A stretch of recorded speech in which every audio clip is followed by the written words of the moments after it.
emailing you a copy of this recording tomorrow. And this is also a great opportunity for you to share it within your teams and with your colleagues. And after you hear the presentation, I'm sure you'll all be busting to do that as well. Just to let you know, we have put everybody on mute because we are expecting a few hundred people to come online today, and that just makes it much easier without any feedback. But you will also, we would love you to ask some questions in the chat. So up on your top menu, you'll see the little bubble, the little icon bubble that says chat. So please, if you have any questions, please put them in there. And at the end, we'll open it up and be asking those questions to Barb and Bron as well. So, as I said, Barb and Bron are the dynamic duo of risky play. They're a fabulous team. And we all know how necessary risky play is to build confidence and self-esteem and resilience in very young children. But how we define this risk and reflect upon it within your own educating teams, and also how do we share it with the families and let them know of those benefits as well. So, first of all, I'm going to introduce you to Barb, who needs really no introduction. Barb Champion, our Executive Director. And Barb, I'm going to hand it over to you.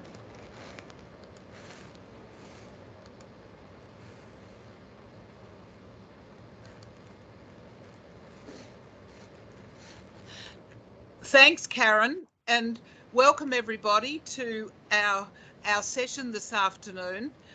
I must warn you that I'm the boring part of the duo. Bron will be far more exciting because she actually works with children every day and is able to talk about risk and managing risk very much from a practical perspective. Firstly, let me tell you a little bit about Play Australia. And Play Australia has been around this country for a very long time, like over 100 years, and we're the national peak play organisation. And whilst these sessions, the early years sessions, are free for everybody to attend, thanks very much to the support that we get from the Warrawong Foundation, we would encourage your membership because we're into the business of promoting play in so far as we can across the country. So I'm going to talk a bit about, and I'm going to be as brief as I can be, about where we are now in Australia when it comes to thinking about play and young children. And what I'm going to tell you is a bit awful, really. We know that we're a world leader in the obesity stakes. We know that we've got sorry, I'm seeing these entries come across my points and it's distracting me, Kieran. I don't know if you can change that. We know that children are being very short-changed in terms of the outdoor play opportunities they get in many services, and our challenge is to ensure that all children get access to playing outside every day. Now, I'm sure that many of you know about the importance of play, but what many of us don't understand is how to actually deliver it on the ground in our services.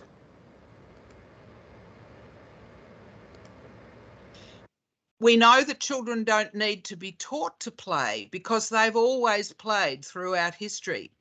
The benefits of play are fourfold. Firstly, physical development. Secondly, creative development. Thirdly, cognitive and sensory skills, lastly. Now, many years ago, we used to say that play was much more than simply being physical because we wanted children to be able to learn about all of the other aspects of play. And so for a couple of decades, we've been saying now play is really all of these things. But I have to say, sadly, whilst play continues to be all of these things, we do have to focus on the physical because we have so many children today who are so poorly physically developed. And I'm sure Those of you in services know this better than I do. We have children who are unable to put one foot in front of another. And so consequently, when they are in a situation where they are facing a bit of a risk in a natural environment like this is a lovely image from the Royal Botanic Gardens Children's Garden in Melbourne, they aren't able to do it. And so we know that we have to enable children from the earliest of ages to experience the natural environment. Risk-taking is essential to develop self-managed behaviour, not simply responding to adults telling them what to do, but managing self-managed behaviour. We know that some injuries can be avoided, but we also know that there is very little injury in supervised early childhood services. Risk benefit is how to think about safety in early years services. And Bron, of course, is going to talk about this throughout her presentation. We often are led to believe by some that there's a lot of concern about injury in early childhood services. Well, let me tell you, there is no evidence to support that whatsoever. In Victoria, I frequently ask the government, do they have any concerns about the supervision of children in services? And they say constantly, no, they don't. So I think our services provide a fantastic support for children.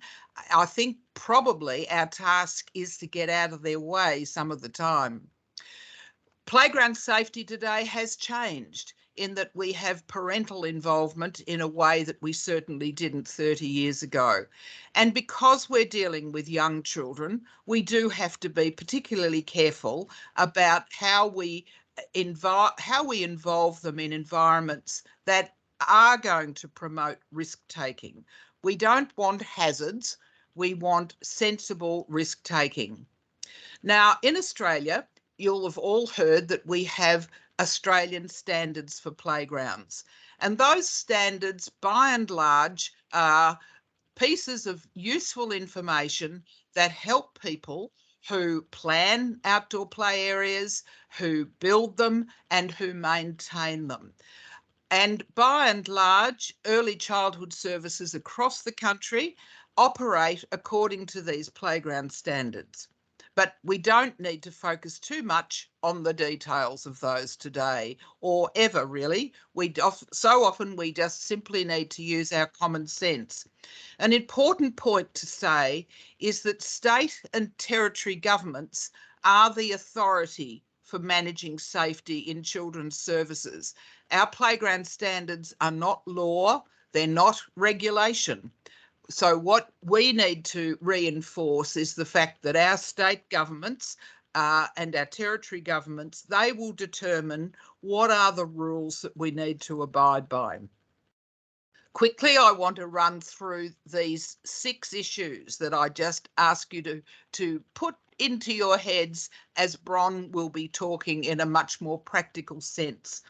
The free height of fall. That's a funny combination of words, which probably sounds very technical, but the reason for the free height of fall is because we want people to think about how high a child can fall from, not how high is the equipment, because if you can't fall out of it, well, then there's no danger to anybody.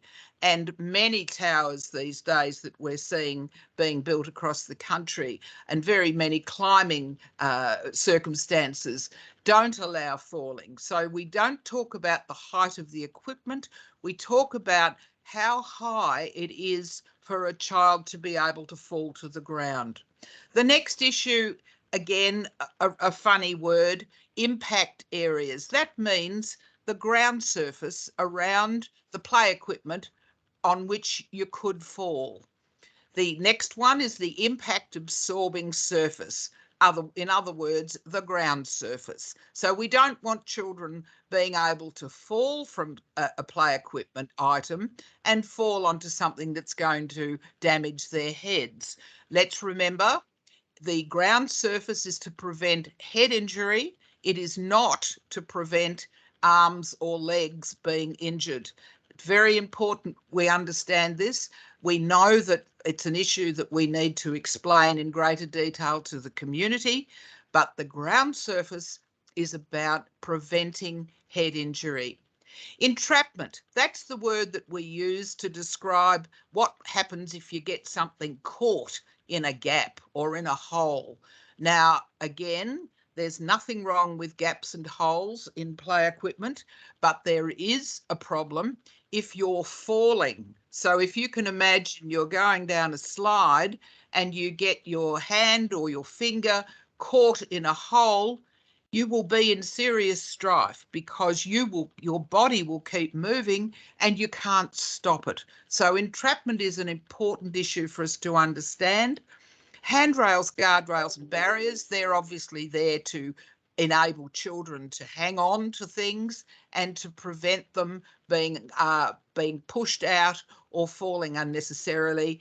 And swings, of course, are tricky issues. Terribly important play items, but for littlies, particularly toddlers and of course babies, they don't understand the toing and the froing, and so you've got to make sure that you put your swings in the right spot. So very quickly, some further issues that Bron will talk about: supervision, the layout and the diversity of the experience, the maintenance of your services. And the maintenance issue is becoming a really significant issue because we know that so many unnecessary hazards for children come about because services don't have adequate maintenance. So we'll have more to say about that another time, because we actually are running a one-day program in Melbourne to talk about this specific issue. So in closing, I want to say to you that the best way to provide safe outdoor play is to provide quality outdoor play experiences, which children find challenging, absorbing and fun. We know that we need to get children into the natural environment, and sometimes some of us are intimidated by risk assessors, and we should never be, because you can always get support from someone.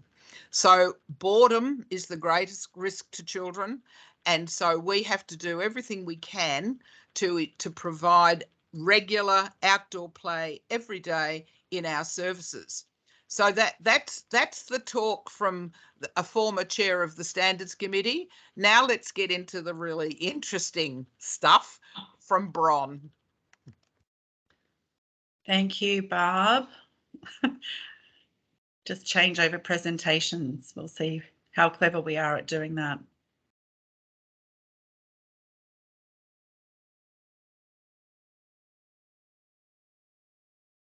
How did we go? Can we all see that okay?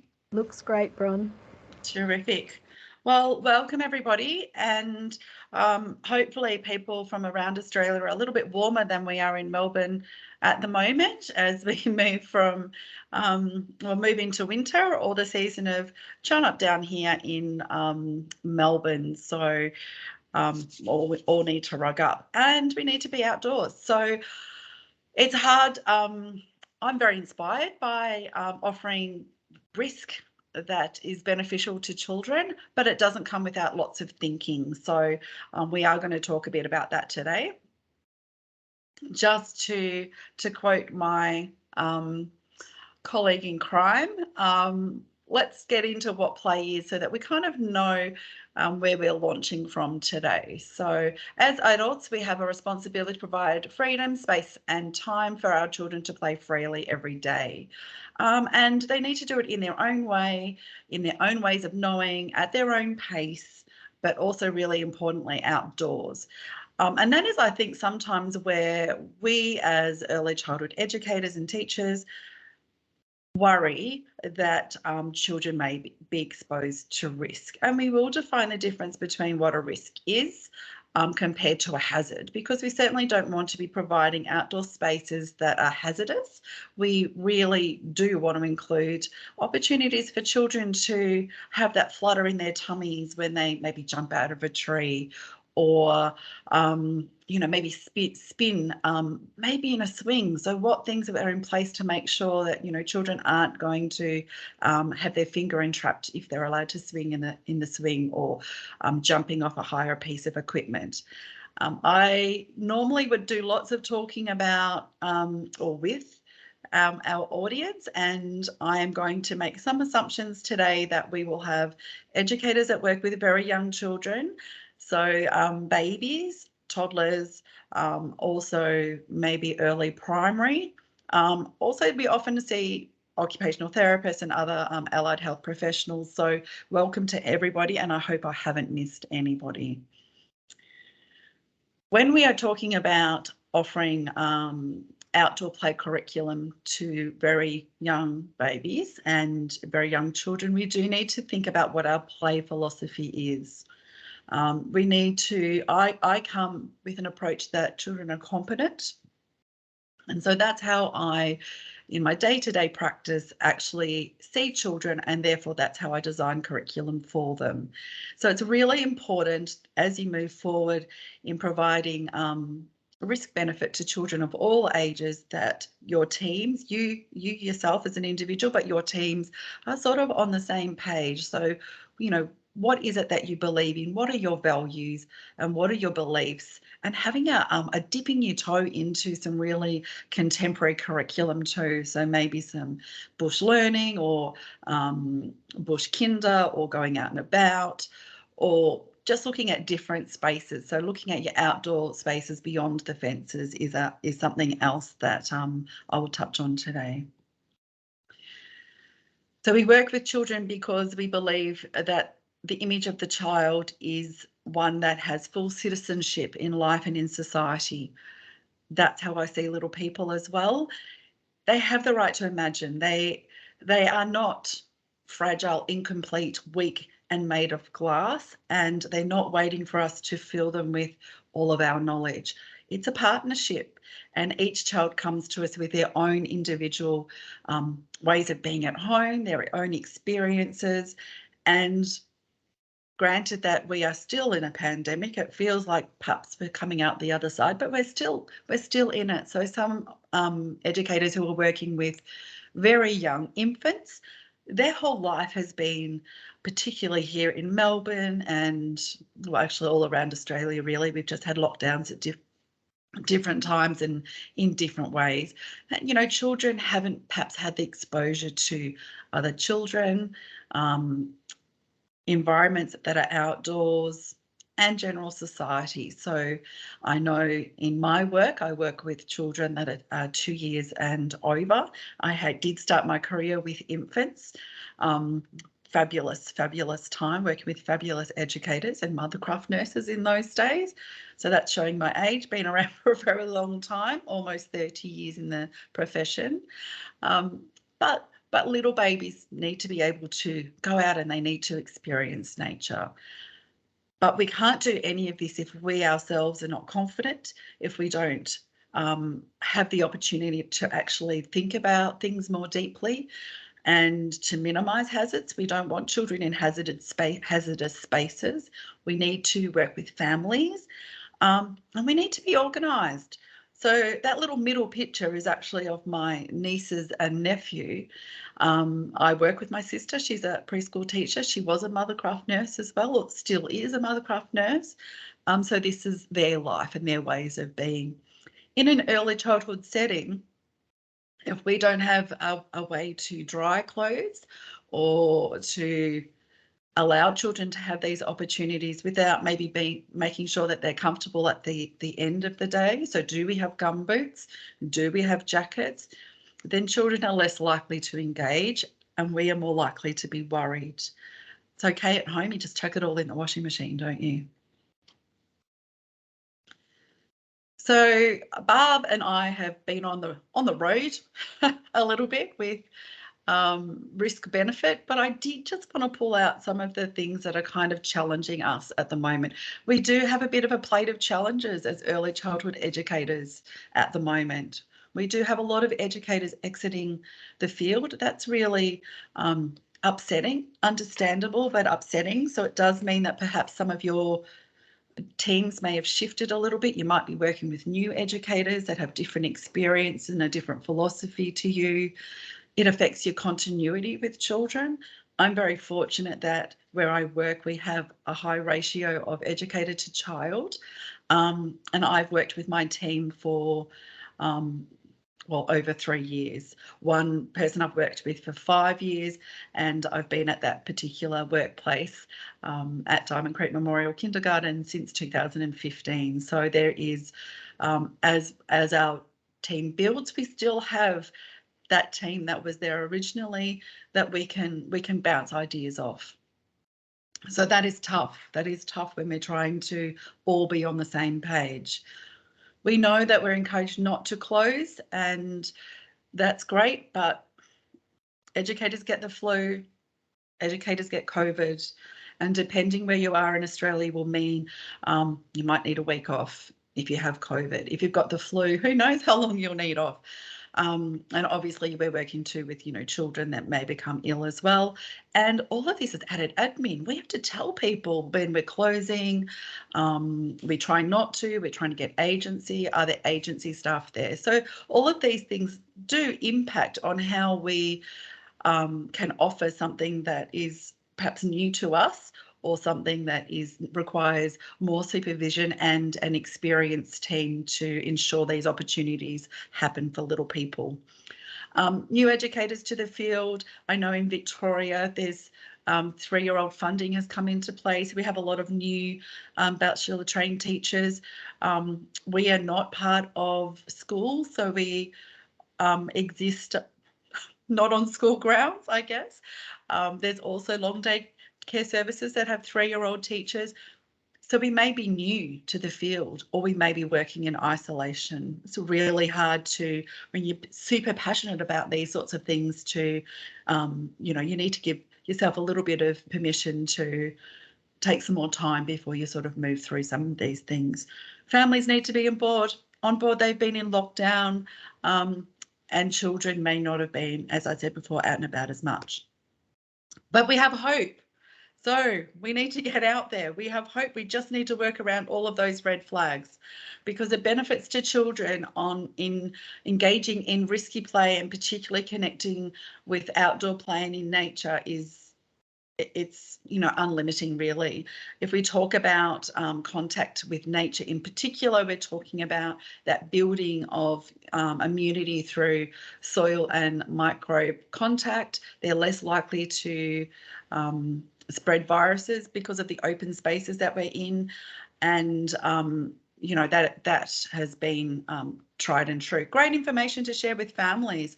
The more we're outdoors in the open air, the less likely we will be spreading germs. We're not in an enclosed space in 25, 26 degree heat, 22 degree heat. That is just going to be spreading all of those coughs and colds, and we're just going to be walking through droplets of grossness. There's no other way of putting it, really. Who knows what grossness we're walking through. We're also looking at inflammation and disease reduction when children actually engage in outdoor play.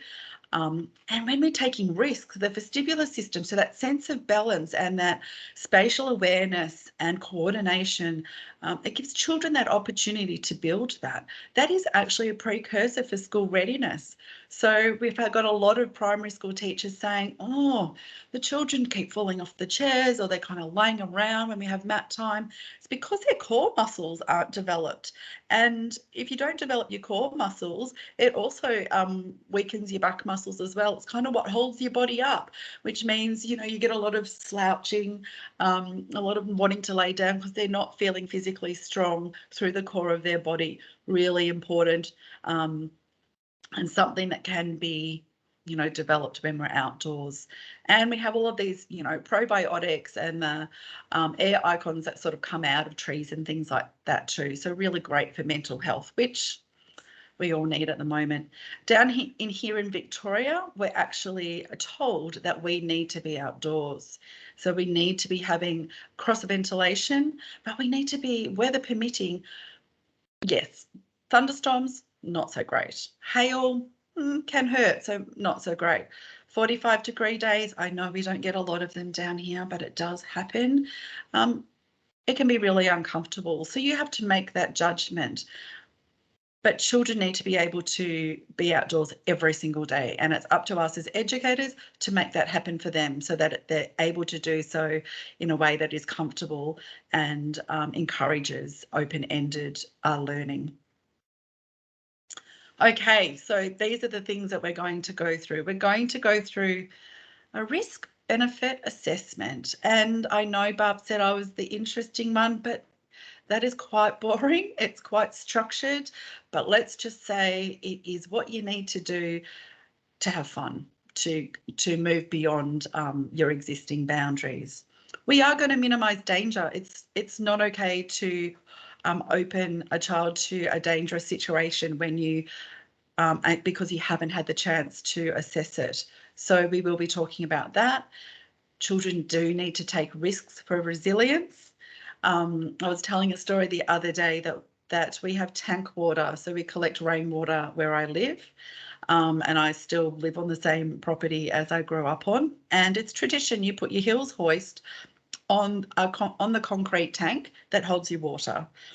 And my sister and I used to jump off the back of the tank, and it would be, oh, are you ready? Let's do it together. 1, 2, 3. Oh, no, we're not quite ready. And we would dare each other to jump off this, and we would get flutters in our tummy, and oh my gosh, and that sense, that rush, that adrenaline rush that you would get. And we thought we were invincible. Let's jump off. Now I look at it and it's probably 60 centimetres high. It's not very high at all, really. But that was super big. When you're 2 and 3, that's really high. So, you know, the risks for us as little people, it also produces lots of memories as well, and hopefully builds resilience. So eco-literacy, so that connection to country and understanding the world around us, and also sharing those indoor-outdoor curriculums with families as well. So I know that, you know, in some areas and some states, we're still greeting families at the door, but we're being able to host maybe special people day outside. We may be able to meet families in the park or have some sort of social engagement with families in the park. So part of that is that children need to be comfortable so that they can engage in that way as well. All right, let's get to some current examples. A little bit about where I work is Diamond Creek. It's a tiny little township, really, circa 1843, but probably more like 50,000 years old if you ask our First Nations people. We actually have 2 little community-based kindergartens at either end of Diamond Creek, which does mean that we actually do walk from kindergarten to kindergarten.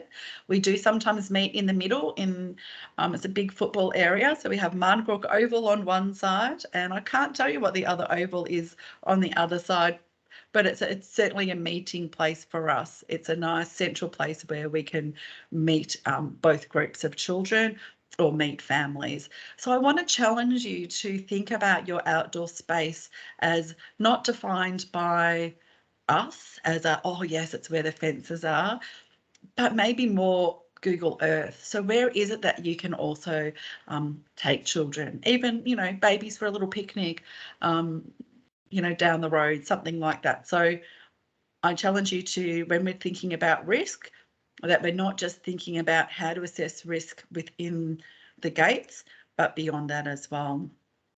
And also, families don't like to be surprised. So if you are actually going to go out, then it's really important that families are well aware of going out. Okay. And so as soon as families actually come to us, they know that we will be going out and about beyond the gate.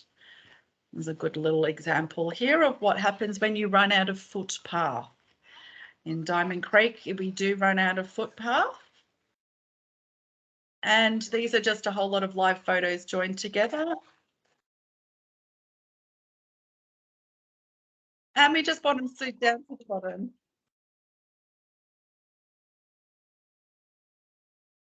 Fabulous. Fabulous. And it also means I have to bottom slide as well. So my colleague was catching all the children, but I had to bottom slide because Yep, had to be in it to win it. So it's also about our levels of comfort being out and about with little people as well. Yeah, just wanted to see what the trees smell like. So never say no. Can you get an ant up your nose? Probably, but if you do the risk benefit of what children can learn from these opportunities, then it's beautiful to watch as an educator, and it comes back into the classroom as well. And also, it's a very tactile experience. Obviously, we have done some risk assessment. It's very hard to find little people in the local playground if they look like all other little people. So we do have vests that obviously we can see our little people very easily. And in the last clip, you also saw our wet weather gear. I know it can be super expensive to buy wet weather gear, but I know Aussie Disposals do a really great rain jacket. Also, you can get grants for those sorts of things, and sometimes too, if you're really lucky, there's a heavy discount, or if you say you're from an early service or a kindergarten, you can actually get discounted prices on those things as well. But it means that we can actually do more things, which is worth the money. Okay, so connection to place and building eco-literacy. So when we go for a walk in Sky Country, we do it because we really want to notice, and we do it through respect, and we do it through spending time. So I'm not saying that you all need to go outdoors. I'm just giving you a little bit of my pedagogy and the work that I do with our fabulous team of educators, children and parents. And I'm sure many of you are doing also amazing things. We do have permissions to go and do this. Obviously, we don't just randomly take children out. We make sure that families know at the beginning of the year, or through virtual tours, or actually on-site tours, that this is what we do. And often families come with us, which is really fabulous. Okay. And it's obviously the language that we use is what drives the enthusiasm. So we are always very positive about anything that a child suggests, and then from that we see if we can make it possible. So our default position now is sure, yes, but then how do we make that possible? So let's get on to some of the boring stuff. We don't want any child to be exposed to a hazard. It's a little bit different to a benefit of taking a well-measured risk.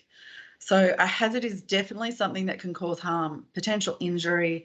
Worst case scenario, it's life-threatening, and we don't want that to happen. Families usually, and they may get upset, but they understand when accidents happen. When families get cross, it's because either we haven't communicated correctly, or they don't see that we've actually taken everything into account, and we haven't actually analysed that particular experience enough. The department will support us across Australia. The department will support us if we have good policies in place, if we've actually really thought about the experiences that we're offering children, and we've actually done our due diligence. We get into trouble if we are neglectful. It's not great to have upset families come to you. It's awful. It's not great that families report. It's not great when there's an accident, because by nature we are thoughtful, nurturing, respectful people. So when something goes wrong, it does make us feel awful, because it makes us feel that perhaps we haven't done our job correctly, or we haven't seen something that perhaps we should have. That's great. That's called critical reflection, but it is an uncomfortable feeling. But if you have actually done all of the steps, then accidents will happen. Touch wood, hopefully not very often, but they can happen. All right, we've all seen this. This is brilliant. I used to look at this document like, oh my goodness, this looks like hard work. But I've come to love it, because what I come to love about it is the green bits and the yellow bits. So I come to love the low and the moderate. I really want to steer clear of the red. So when I look at a new experience, or perhaps we've had our outdoor garden or our playground redesigned, when we're going through those designs, or the other day the children decided that they would like a tunnel in their garden, and rather than buy it from a catalogue, we've decided that we could actually make it out of sticks. And we actually have a tree that's going to be removed because a shed's being removed. So we're out there with the saw, and we're sawing off all of these branches, and the children are weaving all of these sticks together. So anybody that has a no sticks outside policy, that wouldn't work very well for us, because we're literally making a tunnel in the garden, in place, weaving it together with children. So I need to, even when I'm doing this, even if I'm thinking on my feet with my colleagues and with children, we need to go through this. So we're going outside the gates, we are going to cut down some branches, and we're going to bring them in, branches from this old tree. So what does it look like? Okay, so what's the worst thing that can happen? Okay, well, nobody actually had the saw but me, but let's just say that I carelessly popped it down and somebody picked it up. I don't think there's going to be a death, so I don't think it's going to be catastrophic, but it could be major. Don't think they're going to lose a finger, but maybe there's a significant injury. And this is all subjective, because it may be that Barb might go, oh, well, that's major. And I might go, but I think it's moderate. I don't even think they're going to be in hospital overnight. But let's take it to the high sense. Let's say it's major. But what is the likelihood of that being the case, that a child loses a finger? More rare or unlikely. So again, subjective.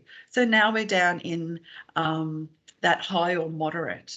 So what we need to do from there is actually determine, is there a way of actually making this particular benefit for the children? So the excitement, I cannot tell you the excitement. And children, we spent the whole day sitting and weaving and tying and pulling it together. And children came and went, and even just getting big branches through the little gap in the gate. It was such an exciting experience for children, and children who may have been a bit nervous about going out and about, or could actually draw the tunnel but couldn't see how they were going to do it practically. Everybody was in. Everyone was in. So I could have just said, no, I'll buy a plastic tunnel we'll do some fundraising. You can't have it today. We'll buy a plastic tunnel.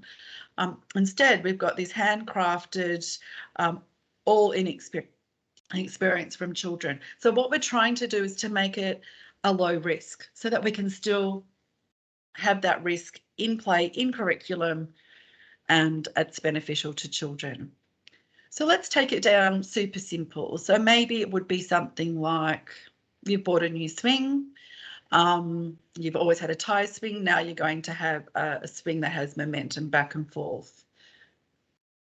The benefits: vestibular system, that sense of balance as well, that kind of funniness in the tummy, all that sort of thing is important. Eyesight, tracking, all of that is very beneficial. So the worst case scenario is like a child may be injured by the swing. So anytime you're doing any of this, we're kind of doing this in our head. But if we wanted to do introduce something new, we do need to probably formally do this. If you're going out and doing bush kinder, we do all of this. In Diamond Creek, I think it's the snake capital of the world. That could just be me being a little bit overreacting, but I really think the snake catcher that catches like up to 20 snakes in a day in warmer months, I do think it's the snake capital of the world, or he's just really good at his job. We have to look at snakes. We have to look at branches coming off trees. We have to do that, branches coming off trees, every single day, because we're in a bushy area, and this is a document that we use. And then what we're trying to do is try to eliminate. So can we eliminate the hazard? That would be great. Eliminate is not taking the swing away. So, well, then there's no benefit. So we can't eliminate the swing. Can we substitute? Okay, well, we can put in the swing that children are more comfortable with. But what we really want to do is give them another challenge. So I'd rather not do that. Well, can we put a physical barrier up? Sure, you can plant a row of trees, and maybe you could put witches' hats, and remind children to always go behind the witches' hats. Can we do some policies? Maybe we need to change our supervision policy. So supervision, well, we are actually going to spend time at that swing until children get the hang of it. So we're going to, one of our mitigating or our strategies to minimise the risk is to actually increase the supervision for a while. Or it might be increased supervision permanently. It might be limiting the number of children. It might be putting on a timer so children aren't just running up going, I want to turn, I want to turn. So the timer's on, there's a waiting spot here. This is how we deal with risk. So if a child then did get hit in the mouth, we could actually say to the parent, well, we had the witches' hats, we had the waiting bench, we had a educator right there. Still happened. It's not great, but you've actually done all of the thinking, and you then still have the benefit, which is 99% of the time, because accidents are rare. Okay, so taking appropriate risk is beneficial as it does build self-belief, confidence, resilience, and it's really important post-pandemic.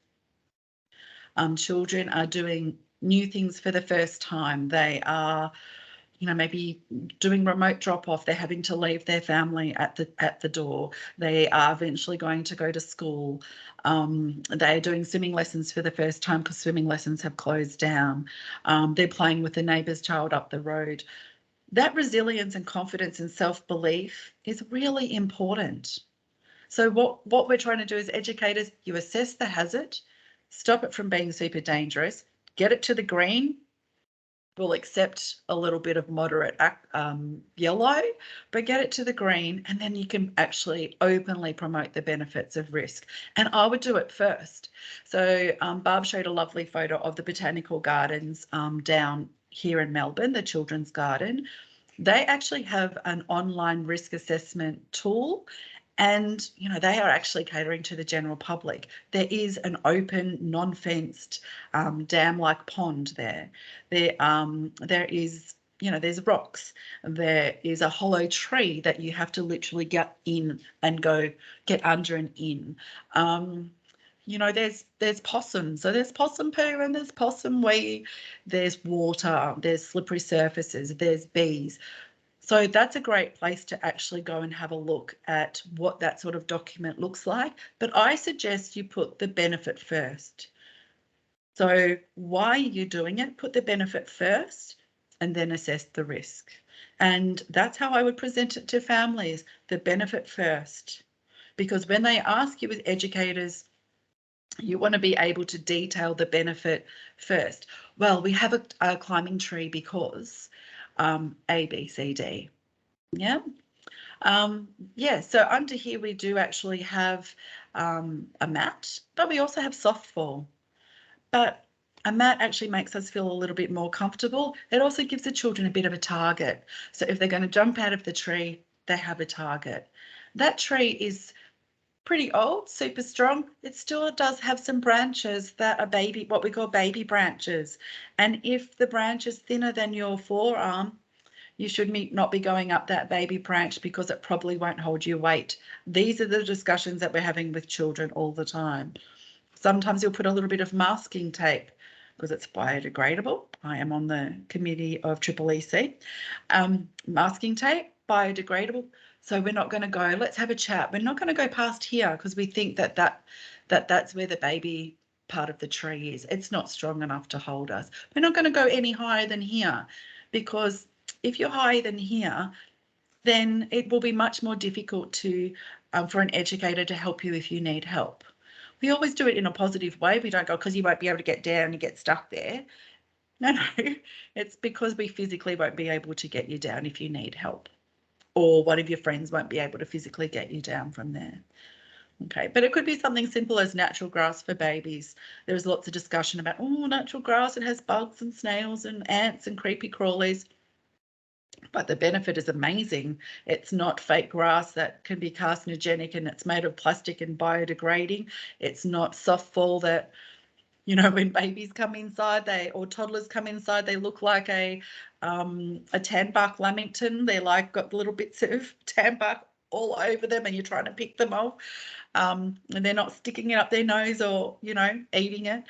So, you know, natural grass is great. It doesn't grow everywhere, so you often need a mix of surfaces.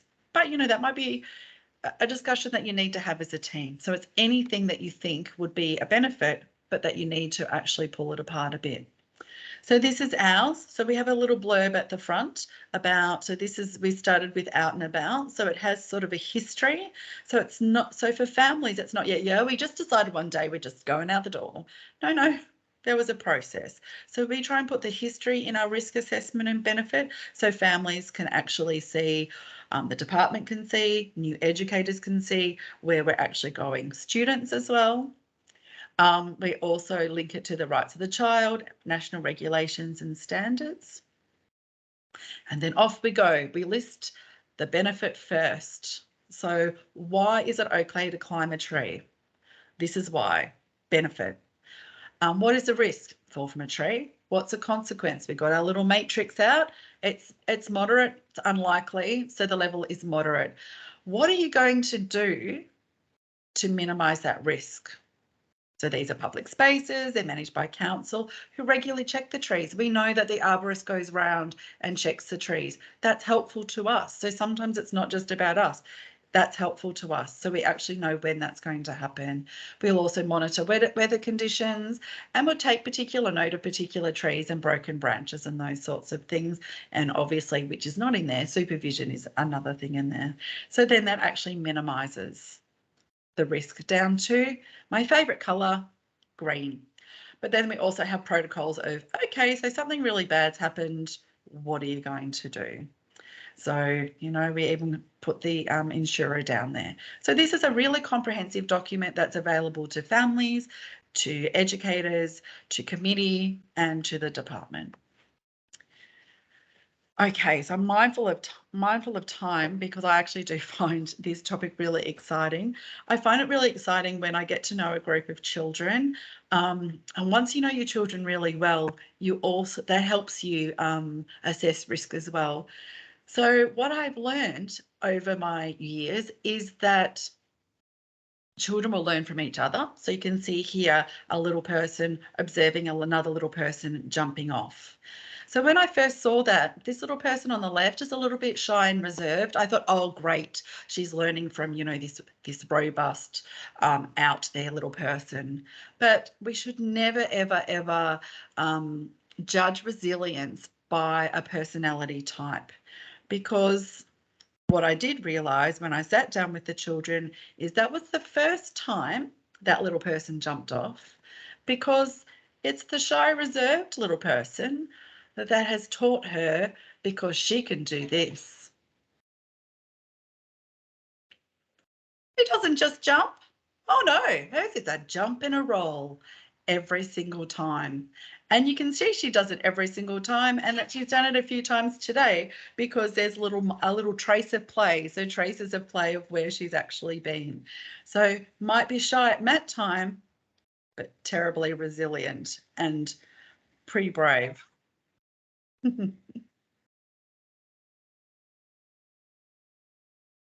it makes just pure jumping a breeze, doesn't it? Okay, so I think we've got a little bit of time. I have a little video here, but it's probably not necessary for today.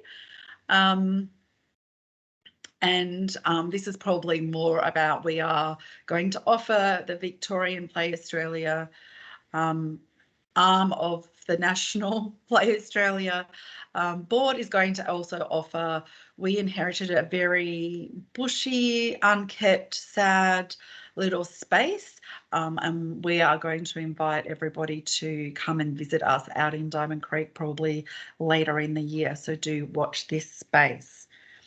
In the meantime, it would be great if we could maybe do some questions, I think, Karen, because hopefully we've got a few. We have got a few actually, Bron. And actually, so there's been a couple of questions of where to get that hazard analysis tool from, and I've actually put the ASEQA website into the chat, and that has the information in there for you. If you scroll down, you can open up their manual. Now, Shivangi has put in a question. She finds that they're finding it really tough to get permission forms and permission from parents to go on these excursions, or to go outdoor excursions. Just some advice of how to really tackle the issue of parents' resistance and of that risk benefit. And it is tricky. I think having that tool where families can actually see all of the thinking and planning that you've done beforehand, so really proving our expertise and even our qualifications. We know what we're doing. I also do it really small because every year we often get new families. So obviously, I like to talk to them about that when they do a show through, but sometimes that translates though, oh yeah, I heard you talk about that, but I didn't know you were really going out the gate. So we might just go out and just have a little picnic somewhere. So just doing something small to start with. The other thing too is I try and let the adventurous parents lead the way. So if you've got capacity, or you can have an extra couple of staff or something on one particular day, you can take a small group out to do something with the parents that are super keen for that to happen. And once they sort of know, so one year we were going down to the bakery because we wanted to know how to make a monkey face. So the best way to do that was to go and buy some. So a small group of children went down there. And of course, the excitement when we came back with other children and other families, it wasn't long before I had those permissions. And if there's a really, really worried family, a one-on-one chat doesn't go astray either. It's interesting, Bron. The other questions also relate to how do we get these families on board, and also what about the child as well, who doesn't want to take the risk? How do we encourage the child to take part in certain risky, activities? Well, I think it's through joy, actually, Karen. I think once children see, so the tunnel was a good example, once they see other children enjoying something, then they're more keen to do it. So we can encourage them all we want to as educators. It's often that peer learning, which is the suggestion to children to have a bit of a go and to be patient because, particularly post-pandemic, it does look a little bit different. But also families through your children. So we have a private YouTube channel, and so we actually take some video now, not just photos, it's some video. And so we actually show the families what we've been doing by sending a link that only families can open through YouTube, something we had to learn through the pandemic. And so that also excites families. So I had a parent the other day say, oh, we came to you because I saw in the news, in the H newspaper, that you were doing outdoor play and in the mud all winter. So that was that lure. So I think the more that you can actually promote your curriculum and your daily happenings, the easier that becomes. It's so true. It's interesting. Someone has put in again about letting parents know how to assist their children in taking. Now they've actually used the word dangerous, and I think sometimes it's the words we use as well, that if we're using words like that, perhaps that is putting a connotation onto the risk, which really, we need to be mindful of how we are speaking to parents about it as well. Absolutely, and even the risk benefit isn't a good. The words are back to front really, because I hear risk first. So when we're talking to families, maybe it should be, oh, let me talk to you about all the benefits there are in children taking, measured little risks. And what I mean by risk is, maybe jumping out of the tree for the first time. So yeah, you're absolutely right. Language actually is really important. Mm. Thank you so much, Bron. And Barb, I wondered if you had a question for Bron at this stage as well.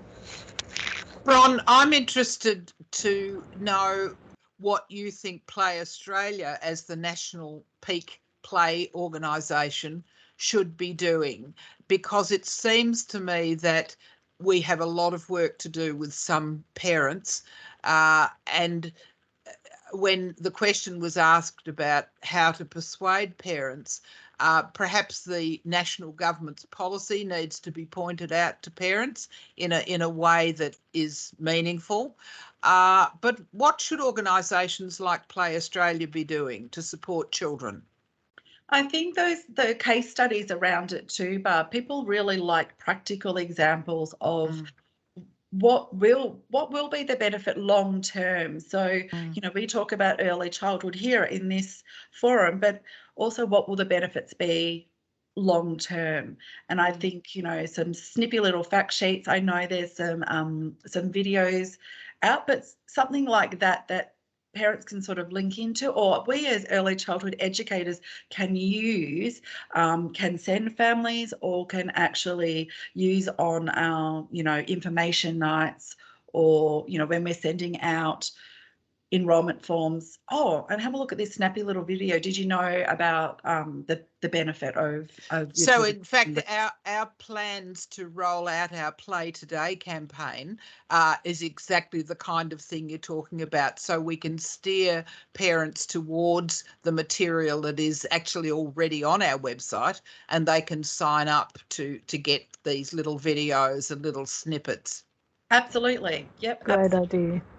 I do have one question, and from how do we as educators build resilience towards risk after a child has had an accident in our service? Oh, yes, because we are nurturers, and it is awful to see that happens. But we need to be a little bit kind to ourselves, because they are accidents. I did have an educator text me just before I started saying, "Oh my goodness, my little person's just broken her wrist." Actually, she didn't just break it; she broke it on Friday. And I said to the nurse, "Oh, she'll be fine. Send her back to class." And then I said, "Oh, my mum didn't know I had a fractured vertebrae for 6 months." So they are accidents, and children will recover from those. It does unnerve us a little bit, and we do need to be kind to ourselves. And I think that's a really important, wonderful statement to end on today, and that we do need to be kind to ourselves. And I think, what you've given today, and Barb, what you've provided today, can only instill more confidence in people and educators in their own services. And as I said at the start, we've been so fortunate to have the level of expertise that we have today. We will be sending everyone with the recording, a copy of the recording tomorrow in an email. And just want to say a huge thank you to Barb and Bron for your time, and thank you to everyone else for also making time to come and listen to you. Now, we have some exciting news. Our next early years session, Bron's coming back. I am. I never go too far away. So that will be, we'll be sending everyone out an invitation shortly, but that will be on Thursday, the 9th of June, and it will actually be about the National Quality Standards. And Bron says, enjoy documenting outdoor play and learning, which I think is it's all about how we look at it. And so please, we hope that you can attend on Thursday, the 9th of June as well. So thank you so much. That's all from us today, and we really hope that it has helped you in your practice, and there's more to come. So thanks again, everyone, and we'll see you next time. Thanks, Bron. Thanks, Barb.